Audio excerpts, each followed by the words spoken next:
So a few days ago, an article was published in the online publication Nautilus, an article written by Caleb Scharf, who is the professor of astrobiology at Columbia University, which we all know has nothing to do with the New World Order. But he wrote an article titled, "Is Physical Law an Alien Intelligence?" And there have been other follow-up articles written by publications like the Huffington Post, the New York Post, and a bunch of others.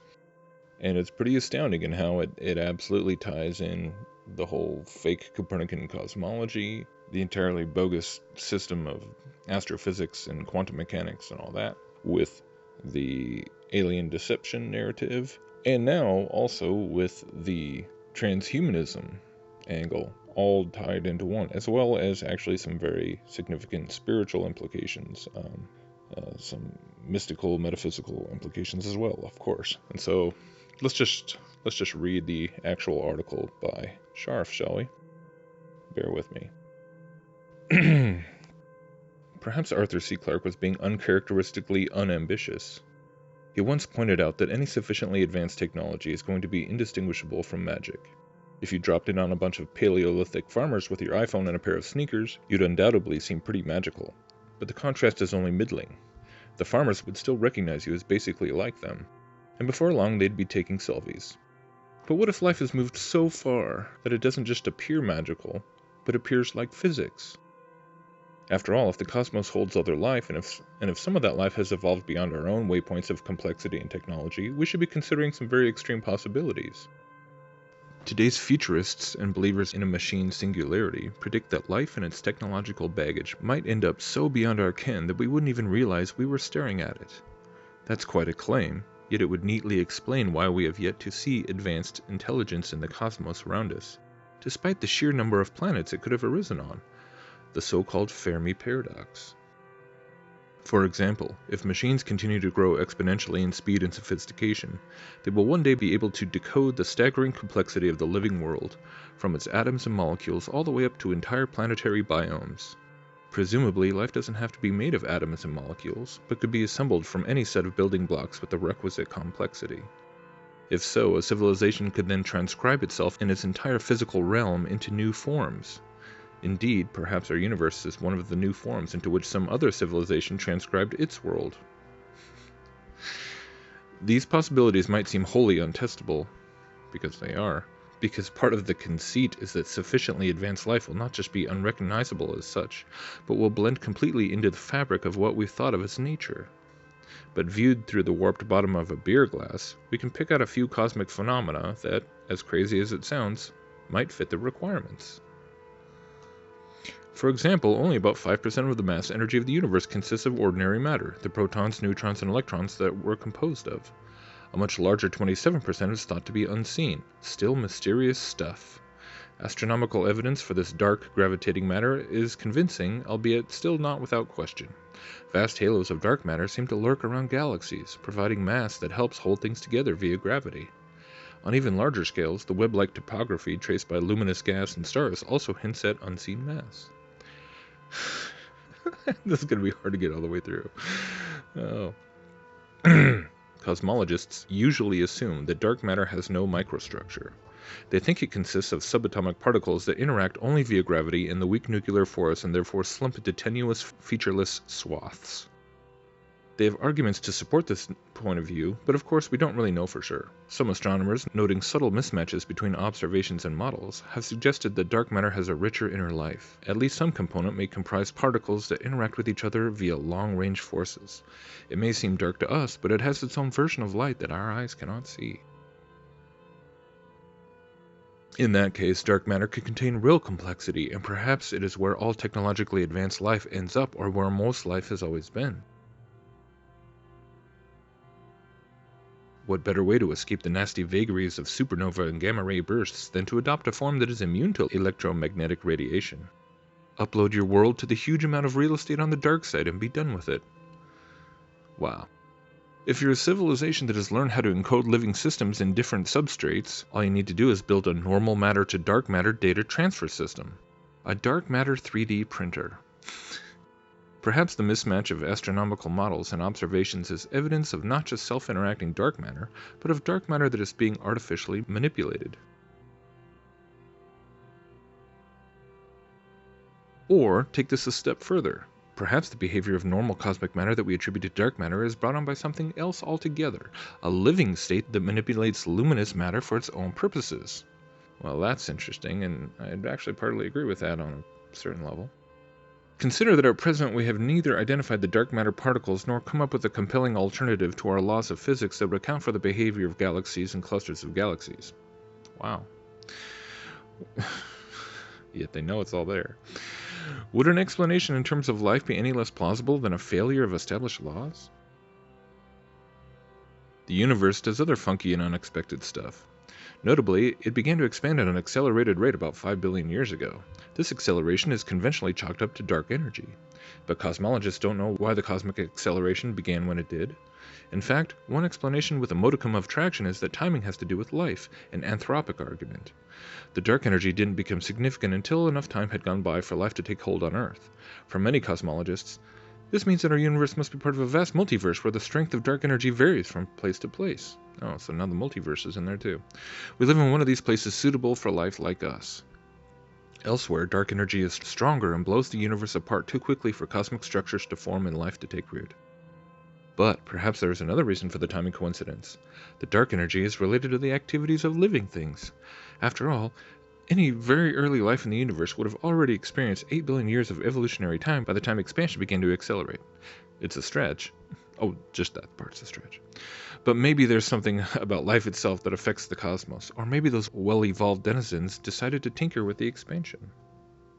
It's amazing once you throw the alien element in there, how anything's possible. There are even possible motivations for that action. Life absorbs low entropic energy, such as visible light from the sun, does useful work with that energy, and dumps high entropy energy back into the universe as waste heat. But if the surrounding universe ever got too warm, too filled with thermal refuse, things would stagnate. Luckily, we live in an expanding and constantly cooling cosmos. What better long-term investment by some hypothetical life 5 billion years ago than to get the universe to cool even faster? To be sure, it may come to rue its decision. Hundreds of billions of years later, the accelerating expansion would dilute matter so quickly that civilizations would run out of fresh sources of energy. Also, an accelerating universe does not cool forever, but eventually approaches a floor in temperature. One idea for the mechanism of accelerating cosmic expansion is called quintessence, a relative of the Higgs field that permeates the cosmos. Perhaps some clever life 5 billion years ago also figured out how to activate that field. How? Beats me, but it's a thought-provoking idea, and it echoes some of the thinking of cosmologist Freeman Dyson's famous 1979 paper, Time Without End, where he looked at life's ability in the far, far future to act on an astrophysical scale.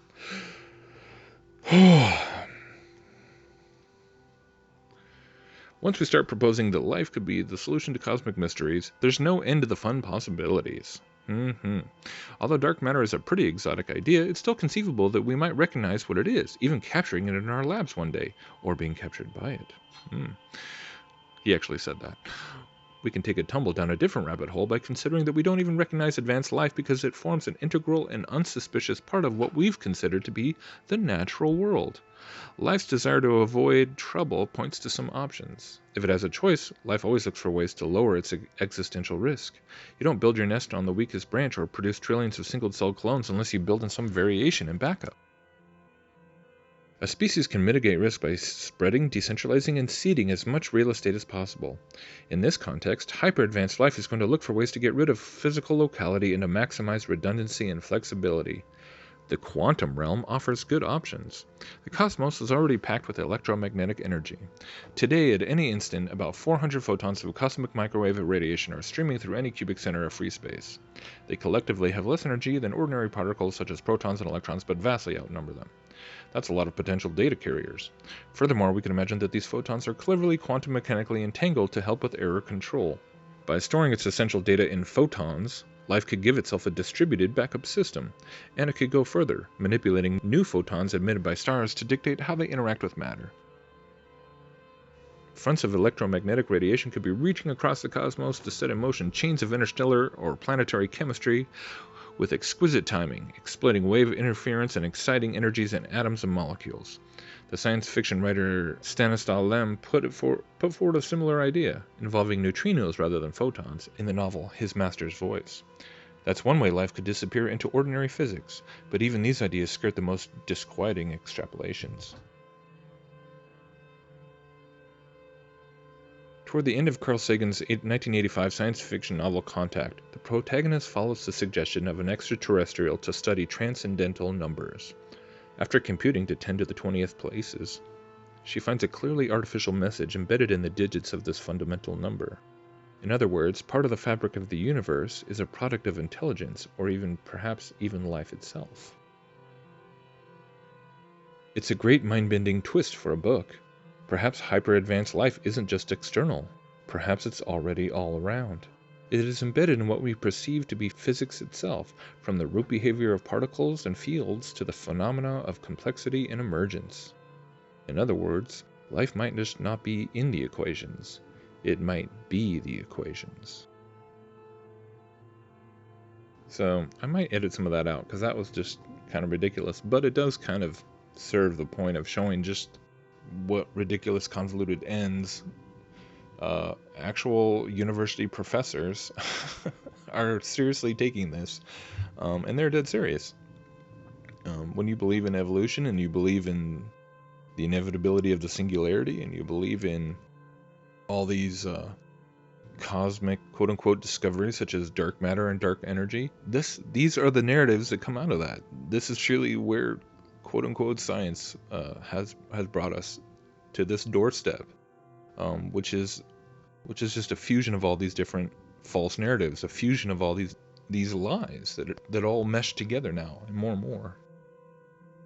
And so from a biblical standpoint, hopefully I don't need to belabor the point as to where this kind of thinking and this kind of theorizing, like, quite obviously points to, when we can now stop and look at all these things through the perspective of it all basically being a cover, or all designed as a spin job for this agenda of a satanic agenda to break barriers of creation, genetic barriers, dimensional barriers.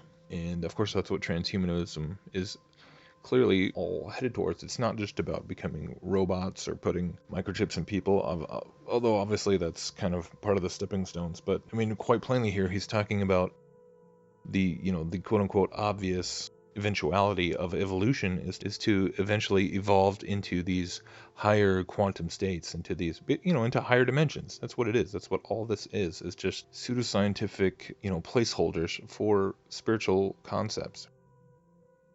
And so once we already have the understanding, to then be introducing this idea of that, well, maybe these other alien beings, these interdimensional beings, I mean, this really actually starts to, this kind of thinking right here is really attempting to provide an explanation for why they might be interdimensional and hyperdimensional rather than physical.